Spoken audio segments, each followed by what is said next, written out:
Hello, everyone. Good afternoon. Thank you for being here. Unfortunately, we have had another death related to COVID-19 in the community. A male in his 50s did have underlying health issues. This is our 22nd victim in our community due to this virus. Our thoughts and prayers are with this man and his family, and we're grieving for all of our victims. Again, a reminder that this is a virus that is not like anything we've seen when it comes to how it attacks and how vicious it is. So even though we'll talk about data today, and behind every data point we're talking about people and human beings and human life, and there's no cost on human life. And even though our numbers are getting better, this virus is still a serious threat and something we're going to have to learn how to live with. So when we break down the 22 individuals that we've lost, 19 are Caucasian, 2 are of another race, and 1 has been African American, 12 females and 10 males. When we look at our current cases today, we have 667 cases. That's up from 646 yesterday. That's 21 new cases today. Out of the 21 new cases, now we're starting to get into an area, and we'll get more into the testing strategy, but we're starting to play offense with this virus. We're hunting this virus now. So out of our 21 new cases, we have 2 results with our proactive testing strategy and 7 that are contacts. So why is this important out of the 21? That 21 is a little misrepresentative of what is the community spread right now, at least for this day. We essentially have 12 cases where they're community spread. We had 2 where we're proactively searching in areas where there's density. And then there was 7 contacts. We know if we have contacts or households, those are easier. Our health department already has these individuals in quarantine, so contact cases don't take as much and drain us of our resources the way new cases do. But looking at hospitalizations, we have 44 individuals in the hospital, representing 16% of our active cases. This percentage has gone down. It was been 18 to 20. Now it's been around 16 for each of the last few days. That's positive. We have 16 individuals in critical condition. This is representing 6% of our active cases. This has gone down as well. So this is better news when it comes to our hospitalizations, the percentage of individuals that are going into the ICU. These are trends that are going in the right direction for us. Our medical infrastructure is sound, and we're able to meet the challenge. Further details on the 44 who are hospitalized: 23 Caucasian, 12 African American, 3 of another race, and 6 we just don't have the data on these individuals yet, so the demographics are unknown at this time. Today there are 369 individuals who have recovered. That's up 7. So if you look at our curve, that's the green curve. We've always said that curve needs to go north of the active curve, which is the yellow curve, and it has. We're presently monitoring 276 active cases. That's our yellow curve. That's up 13 cases from yesterday. Certainly, many of those cases were actually contacts now, and so that's not new strain on our infrastructure. We've been monitoring those contacts because they've been in quarantine already. 89 contacts now. Again, that's up 7 from yesterday. These are individuals who are households of previously confirmed cases. We now have 859 people in isolation or quarantine. This number's down again from yesterday. Big drop in this number. People are getting better. People are going through their quarantine process, and they're not getting sick. This is important at moving forward. This number is an important number in our process related to our medical infrastructure. Remember, in any restart, whenever that begins, we need to be live tracking, attacking this virus throughout the community. We need resources going to that. Certainly with quarantine numbers going in the right direction, this is very positive as well. Breakdown, 363 of our cases have been female, 304 have been male, 21 are under 19, 126 in their 20s, 97 in their 30s, 110 in their 40s, 122 in their 50s, 95 in their 60s, 49 in their 70s, 33 in their 80s, and 14 individuals in their 90s. Breakdown by percentage, 22% are under 30, 37% are under 40, 53% are under 50, 71% are under 60, and 29% are over 60. Breakdown by municipality, 287 City of Syracuse, 72 Town of Clay, 46 Town of Manlius, 37 Town of Salina, 36 Town of DeWitt, 33 Camillus, 33 Onondaga, 26 Cicero, 21 Geddes, 20 Pompey, 19 Lysander, 14 Skaneateles, 4 Marcellus, 4 Atisco, 4 Van Buren, 3 Lafayette, 2 Elbridge, 2 Fabius, 2 Spafford, and 2 Tully. So far, there have been 8,755 tests administered. We had 348 tests completed yesterday, as we had a massive testing day in our proactive testing strategy. Very busy day for us as we started really hunting down this virus. In the last 2 days since we started this, we've done, well, we do that. We've had 8,541 tests that have been returned with 646 positive and 7,895 negatives.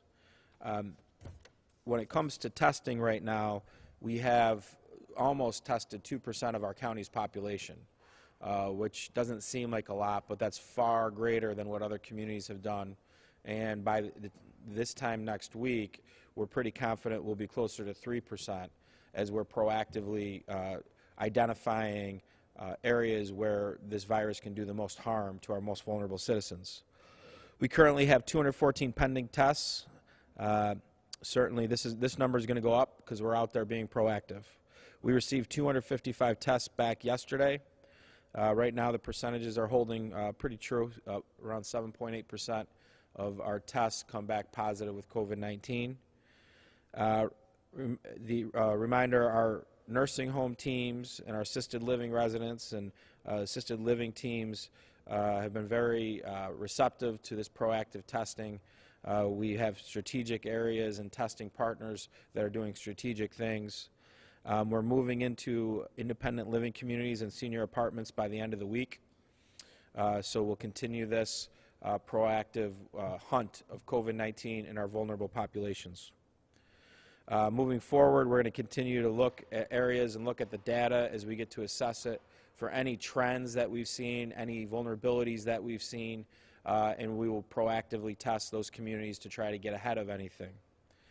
This is critical as we look at restarts, that we're really going through, diving in, being proactive where we can as the inevitable restart happens in our community. Again, after the positive test result, our health department's going to contact you, check in on your health, check in on symptoms. You should also hear from your doctor. In addition to that, that's when we begin our investigation into direct contacts that you may or may not have had.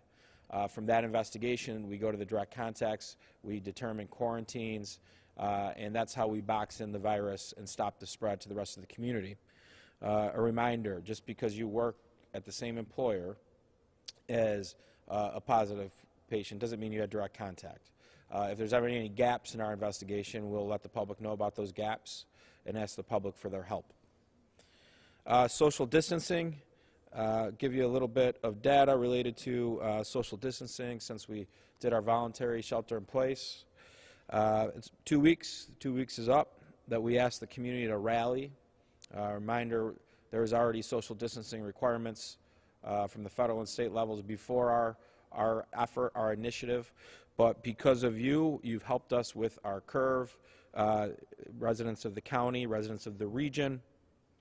On May 29th, we had our most active day with COVID. We had 48 cases that day. That was before our voluntary shelter in place. During our 2-week test, the high number for cases was 26. We brought that number down in a very short period of time. The 2 weeks prior to our shelter in place, we were averaging 23 cases a day. If we had continued on this average, we would have had 722 cases today rather than 667. So the shelter in place has brought down the potential exposure to go higher, but certainly we can attribute at least 60 to 65 cases to the voluntary shelter in place that did not happen. And from that you have contacts. From that you have quarantines. If we can't get to you quickly enough, you may have more contacts outside of your household, and the spread could be that much worse. So just by going by averages, we knocked it down by 4 cases a day because of your efforts in the community. Thank you. These are the efforts that we need to have the data and our health department ready to respond to any sort of restart. So we're moving in the right direction. So related to the question that I've been getting about, do we extend the shelter in place? I don't see that being necessary at this time. But what I am asking you to do is I'm asking you to continue to do more than you did last week with staying at home. So remember, a shelter in place was saying, if you're born this year, please use the grocery stores, the parks on a certain day, and if you're born on the next year, do the same thing on different days. We don't deem that to be necessary, but what we do deem to be necessary is that we stay the course and we continue to social distance more than we did last week. And by doing more, our data will be at a point next week that we will have a nice case to make to the public and to our partners that we have done something different in Central New York. We've stayed ahead of this curve, this process, and our community has not been impacted the way others have. And that's what we've been saying. Let's write our own story in this process, and I think we're getting close to doing that. So thank you for that to all the residents. When we look at the chart here, this is the Central New York regional chart we've been watching. We've been watching our new cases. We see the curve pretty flat. Green cases recovery. We see that moving up in the right direction. Active cases, pretty flat. This is good data for the region. We'll continue to track the regional data as well as our local data because we're all connected. And if there's spikes in other counties around us, that could lead to new cases in our county. So we need to work together, and that's what we're doing. We've had a couple calls now with our county leaders related to restart planning. The calls have gone well. Everybody is working very well together. Our health departments are going to be talking to each other. We're working through important metrics that trigger a restart, and then the how and the who, what that looks like in that restart plan is different. That's being driven by our ability to track this virus and fight this virus in real time. So those are important things. There's the how and the who of the restart plan, and then there is the when. And the when is triggered on data and input from our public health departments, and the how and the who is being worked through in consultation with our health department and certainly with input from other government leaders and the business community at large. So those calls are going well. We're very, very encouraged by the governor's comments today related to this. We're very encouraged by the governor allowing elective surgeries again for regions, loosening up those regulations. We want to thank the governor for doing that, recognizing that we are regions, we have regional economies, so we're very encouraged by those things today with our partners in state government. Again, just as we plan for the virus, we plan for a restart. That's our job.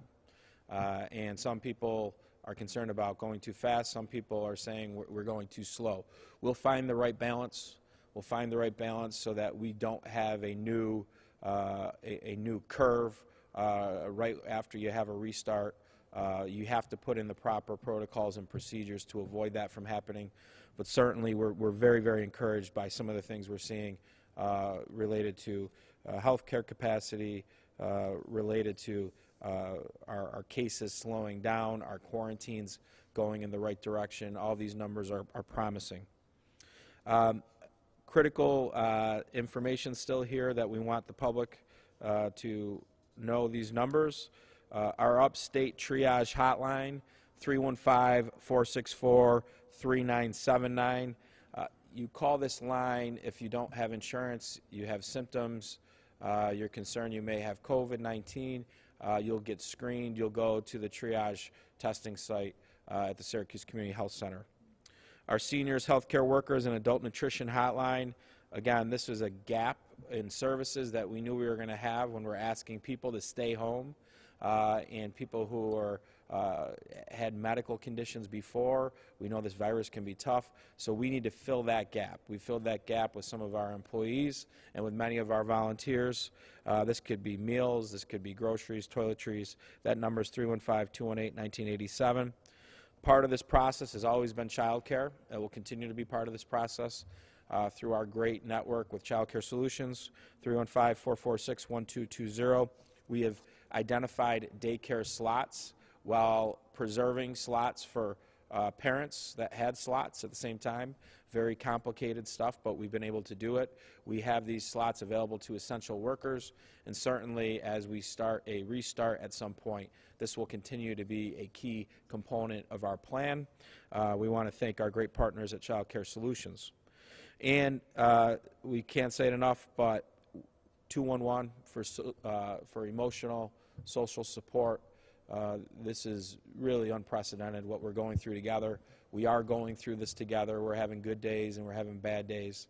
But if you need help, call 211. They can either help you or help refer you. Mental health is no joke, and we need everybody to get the help and support they need. Questions? Can you just confirm that you were talking about the elective surgeries? Are they going to be allowing those in Onondaga County? Yeah, we've deemed that elective surgeries based off of the guidance is allowed in Onondaga County. And that's outpatient only? Correct. At this point? Correct. So starting tomorrow? Starting tomorrow. And that guidance from the governor indicates hospital capacity is over 25% for the county, and if there have been fewer than 10 new hospitalizations over the past 10 days, is that the same criteria you're aware of? That's what we're looking at. April 18th is our date. We look at there, and then, or actually it's not April 18th, a little bit further back. But when we look at the numbers, we're dead on with hospitalization numbers from the previous 10 days. So our hospital capacity is not a challenge. We've been saying, if it was, I wouldn't have been saying for the last 5 days, let's get this going. It's not a challenge. Our percentages of active cases are going down. Our ICU percentages are starting to go down. It doesn't diminish the threat that this virus is, but when you look at public health overall, we're inundated with COVID-19 because it's the immediate threat. It's a pandemic unseen before, but these elective surgeries deal with public health as well. Having people who are sick on the sidelines for a week or two is one thing, but going into 2-3 months can lead to very, very serious things. So we're very happy that the governor loosened up these regulations, recognizing he listened to us. I'm very happy with that. Does that include all 3 hospitals, 4 if you count community? I believe community is part of upstate, right? But all hospitals are allowed to do electives at this point. How about non-hospitals? I'd have to look more at the guidance there, Andrew. I don't know if your orthopedic surgeons or whatnot qualify. It seems like they would, but I would have to look more at the guidance there. Thank you. The questions? The testing numbers that you gave us, and I think you said there were 348 new ones sent yesterday. Those include the proactive testing going out into senior living facilities. Do they also include Walmart? They do not include Walmart. We haven't received those results yet. These are numbers that essentially we went into assisted living facilities with employees and the residents, and that's how busy we were. So Walmart's numbers will continue to come in. We expect those numbers to probably hit tomorrow, and certainly it'll be interesting. Proactive, you're hunting, right? And certainly at the Walmart site, you have some folks that still have the ability to use the CDC guidelines to get tested, and you'll probably see the percentages fall in line. 7.5% to 8% of those will be positive. But these proactive measures, it's going to be interesting. We're essentially hunting down as a risk mitigation strategy to people that have little ability to social distance in a great way. So that's why we're doing it. I don't want to say we're excited for the data, but I think we kind of are. So we want to see what the data looks like. For the first time, we'll probably be able to see what kind of asymptomatic cases we may have, and we know that we're eliminating risk to our vulnerable populations by doing this. So we're happy that we're in this phase of this process. Do you have a precise number for how many of those have been done, the proactive? I believe yesterday, Tim, we had 350. I believe the majority of those were actually related to our proactive assisted living testing with Essentia Health. Either at facilities or at the Correct. community health center. Correct. The demand in the hospitals for COVID testing has been down. At the triage site, there was a little bit of a pickup after Easter, and then that's been down. But now we're pushing others to. There was independent living facilities that we were pushing to the triage site, and we know we got some results back from that. So overall, we're at a new phase where the community spread of this virus is slowed down because of the efforts of the community and some of the policies that have been put in place, and our health department's ability to be really, really active on top of this 24/7. Our medical infrastructure is helping getting people better, but what we're now really fishing for potential community spread and capturing it before the infections take place. So we're excited to be proactive. We feel good about taking this fight directly to the virus to save lives.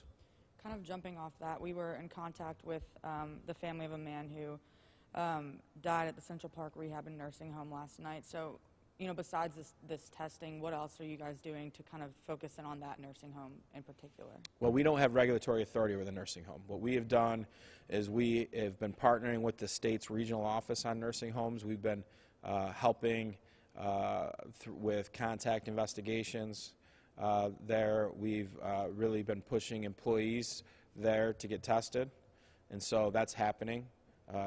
The employees at these nursing homes, you talked about that's one of our larger nursing homes.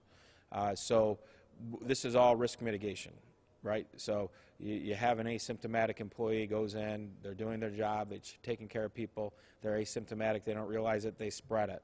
That individual then may spread it to someone else, or they may spread it to multiple people. So we're trying to identify the risk, quarantine the risk, and then certainly working very, very hard to treat these individuals that have COVID to make sure that they get better and recover. Do you know how many of the 22 deaths were associated with either a nursing home or assisted living facility?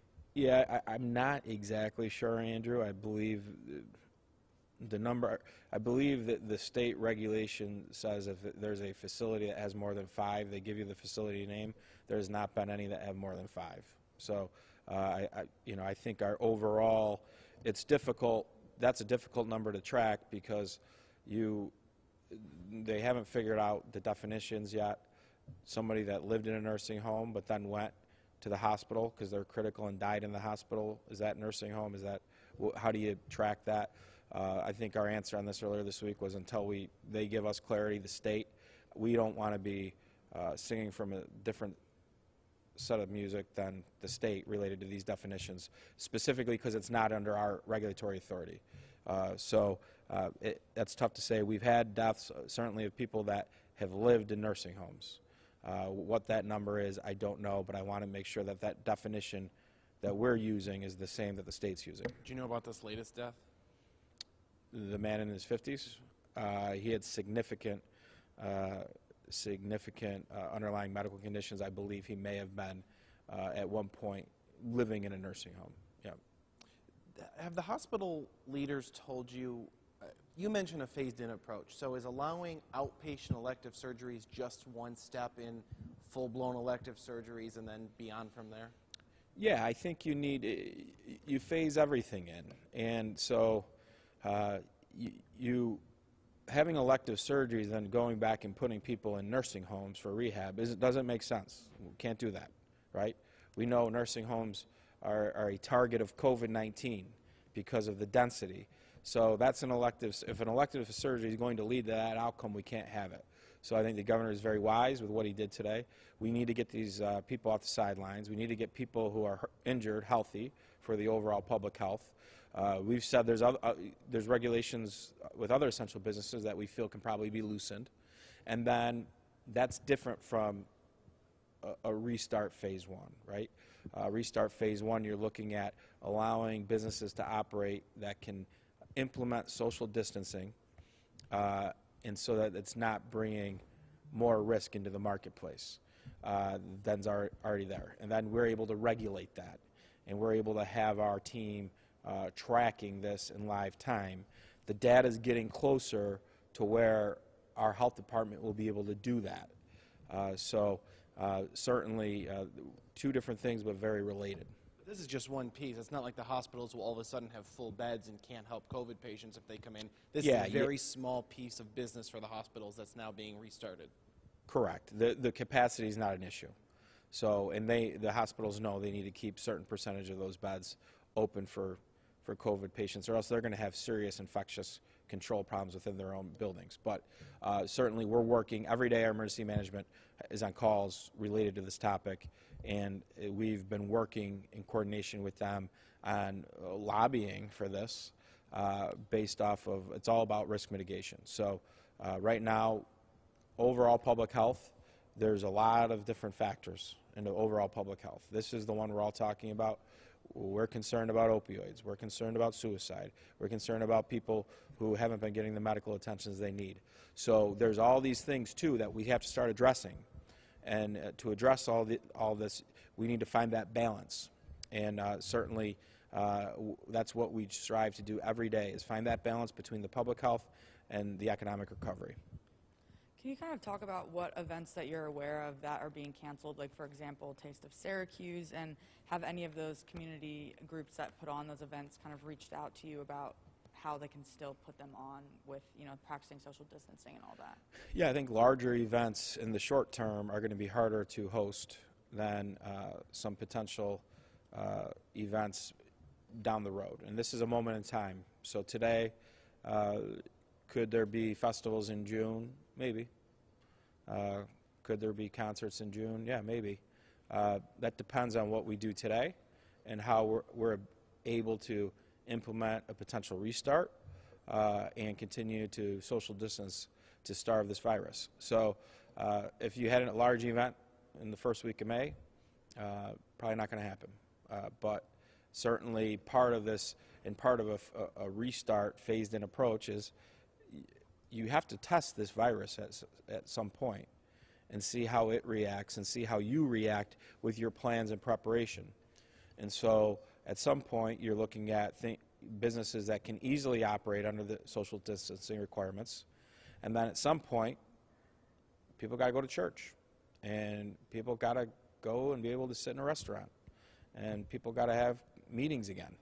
And this is, you do it gradually, but this is the reality, and we're going to learn with each other each step of this process. Have you seen the Republican Assembly members' regional restart plan? What do you think of that? I've not seen it. They did not call me and ask for my opinion on it. That's too bad, because we've been working really hard at this. I think the idea of a regional restart plan is smart. So I've not read their plan. I think you heard the governor today recognize regions are the way to do this, and having a regional restart plan is smart. We're working on that right now. The leaders in the counties working on it are bipartisan. There's Republicans and there's Democrats working together, and we're the ones with the health departments. We're the ones that don't get to sleep at all, so we'd be happy to share any of our real-life experience with any group looking at their own plans. But certainly I think the idea that they have their own they want to get things moving regionally is good, but again, you have the plan, the what and the how. The when is the important part of this as well, and we're kind of the ones who know the when because we're in charge of public health in our own communities. With the voluntary stay-at-home order being lifted and the alternate shopping days being lifted, just to confirm, moving forward, starting today, people don't have to follow that. But also, going along that, the numbers did go down, so is there a concern that they could go back up to where they were now that we're getting rid of the voluntary? If people don't social distance, the numbers will go up. And what that will do is that will make it harder for us to restart on our own timeline. So if you're of the opinion that we should have already opened up the economy, you need to stay home for the next week more than you did last week. That's how we do this together, right?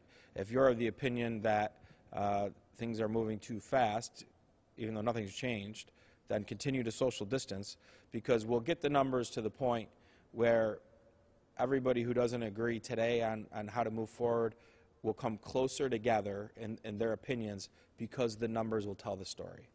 And we know every day what our ability is to respond to this virus and our capacity. And that's my team, that's Dr. Gupta's team, that's talking to Tony Pacenti in Oneida County and all of our partners in Cayuga County and Madison. We know that. It's hard for the public to understand that because you're not with me all day long. You're not shadowing me. But as we do more together with social distancing, the numbers will get to the point where the debate about restart or no restart will start to fade away a little bit. The numbers will tell the story. This week, I think we're in week 6 of this virus. And it's early in week 6, but right now our average so far per day is 15 cases. Out of that 15 cases, 4 of them a day are contacts, okay? So those are cases that we don't do any more work because they're already quarantined in a house, and we already anticipated those. So you really have, on average, 11 so far this week, 11 cases a day of what is reflective of community spread. That's down from 22, 23 a couple weeks ago. So that those numbers could change. They could go up if we don't stick with it, or they can go down, and as we starve out the virus goes away in that area. So those numbers may go up a little bit as we're playing offense, but we're going to look at those affiliated cases in our proactive testing differently than we look at the random community spread samples. You've mentioned the governor's date, end of April, the president's date, also end of April. Why not just extend the voluntary shelter in place to the end of April? Because, look, it brings confusion, it brings some anxiety when the government's telling you what day you can go out, what day you aren't. So we did that to get the community to rally, to get them focused on this. We started seeing data slipping away a little bit. That we're refocused as a community. We know what we got to do. We're responding. We're not saying go back out there and break social distancing laws. What we're saying now is actually do more than you did. Just do it when it makes sense for you. That's what we're saying. Ryan, in talking about the regional approach to restarting the economy, the governor made a specific point of saying that Kathy Hochul will represent him in Western New York and Bob Duffy in the Finger Lakes. Has he like named someone who's leading up as a liaison in Central New York? So we've been in contact with the governor's office on a daily basis. They're very well aware of our meetings and how we're going to put a plan in front of them. When it comes to the Finger Lakes and Erie in the Western New York, they're not quite where we are with their process because they're still in a little bit of a dogfight. And we're we're rooting for them in Monroe and all the Finger Lakes counties, and certainly we helped out Steuben County in the Finger Lakes not too long ago with test kits. And an area a little bit more of a serious situation. So the way, where we are, Tim, is that Ryan McMahon, the county executive from the largest county in Central, is taking the lead, and Tony Pacenti, the largest county and the county executive from Mohawk, which borders Central, is taking the lead. If the governor wants to give us a point person to work with, fantastic. But we've been in this fight, we've been leading this fight for Central. I got great partners and the chairs in Oswego and Cortland and Cayuga and Madison. But we're going to have a document for the state to consider in short order, and we are coordinated within our counties, not just with the elected leaders, but with our health commissioners, our emergency management, our purchasing. We are ready to work together on this pandemic. I want the next step of this is, but we will work together more than we ever have before going forward. And sort of an ancillary question to that. You've talked about the need to hire more people and to build a small army of tracers. Do you have just any better projection on how many people you need doing that? Yeah, Dr. Gupta and I were talking to Ann Rooney, who's with us today, my deputy county executive, about this today, and we're looking at it. We're looking at this potentially as a shared service too, with some of the other counties around us. So we hope to have more details on that by the end of the week. And it's going to be a team that's going to have a regulatory component to it, certainly a investigative component, a medical and public health and data component to it. Can you give us more details about what came out of your call with those Central New York leaders today? Well, the collaboration is really fantastic, and we're going to work with our cities now on what we've been discussing and get our cities' input. Oswego, as the city of Oswego, Mayor Walsh and I talk every day. We've been in lockstep with what needs to happen, but we'll continue to brief each other on everything. Cayuga is going to work with Auburn. You're going to see Oneida working with Utica, Rome. So, and we're talking to the various key private sector companies in each county, briefing them, getting their feedback on this.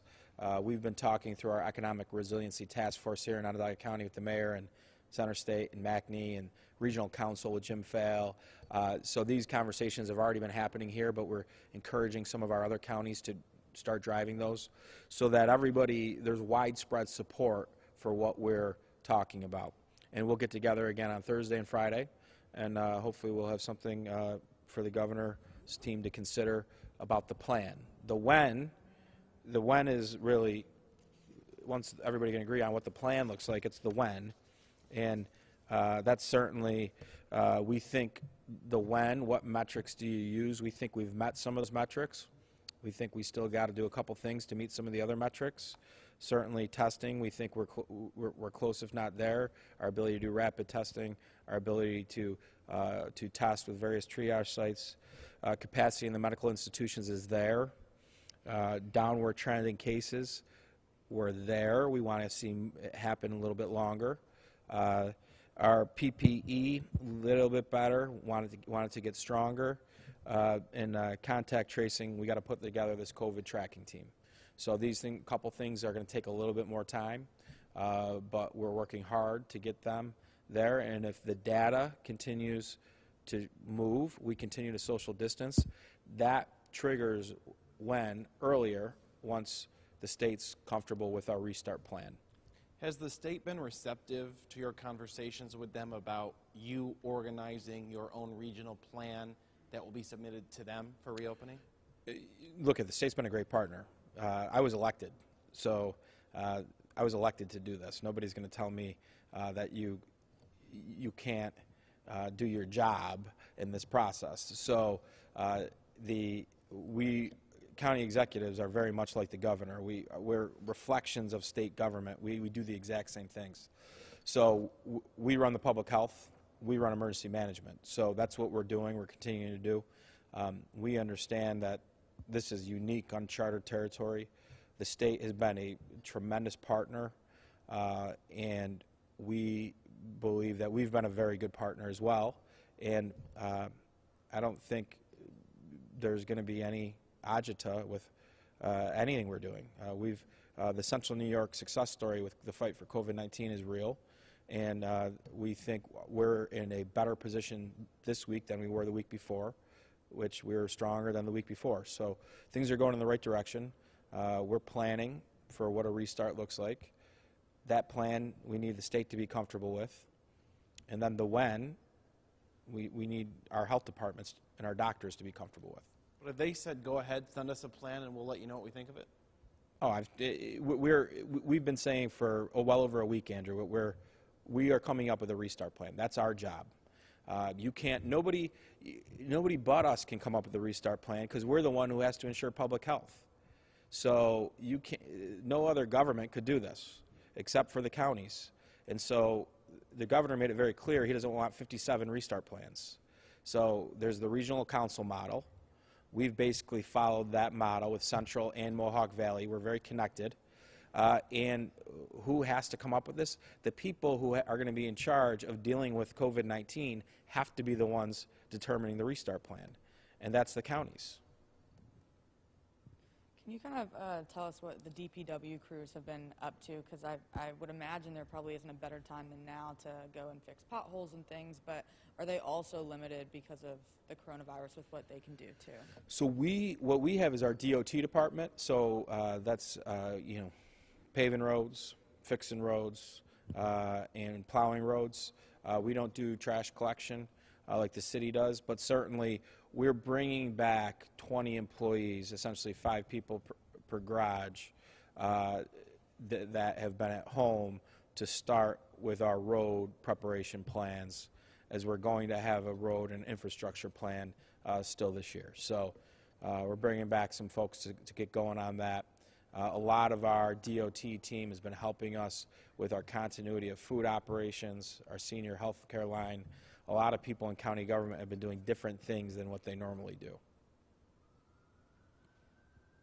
Ryan, does the variation in the case rate within the city of Syracuse, would you say that is mostly the result of affiliated cases at certain, or is it the density of housing? Yeah.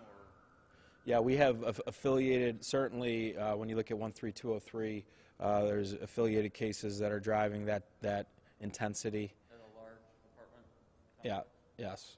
And then when you look at in 13, I think it's 202, some more intensity there. That is certainly, we know of an affiliated group of casings related to housing as well. And then when you look at 13207, we don't really know the story there, except that there's been a lot of testing done in those zip codes. So, we don't see some of the same trends that others have related to some of the minority communities and other communities with death rates in our county. That has not happened. And this virus is a killer to everybody. And so when we look at some of the intensity in the city chart, there's stories and explanations to that. And our health department's extremely cognizant of looking into the data. Now that we have more time with less quarantines and everything, we're driving in and we're getting more data, which helps us to make more proactive decisions. I'll give you an example, Tim. Some PPE, some masks. We're probably going to have a lot of masks coming in. We're going to make sure that a lot of masks go to the housing authority, some of these senior apartments that we've seen a lot of density. We're then going to work with some of our businesses that are low on masks for their employees, other neighborhood groups and associations. So these are the types of things when we're going to look at the data where we might have gaps where people aren't using the PPE the right way, and so that we can get the PPE out there, get masks out there, specifically in dense residential living facilities. And you're talking about getting masks out to the public, not people. just to employees. Correct. Correct. So we're working on that plan. We think we've identified some masks. We're working on, once we get them out to the housing authority, other apartment buildings that are very dense, harder to social distance, so that if these folks don't have them, they have them. And that density is some of what we're seeing with the different rates. Correct. Will we start to see more asymptomatic people testing positive now that your testing strategy is more proactive? I believe so. We'll get a better sense. That's always been a theory, right? Asymptomatic people, they exist. They're a carrier of this. They just don't get sick. Dr. Gupta's team will see that with some of these positives, and we'll see how real that is.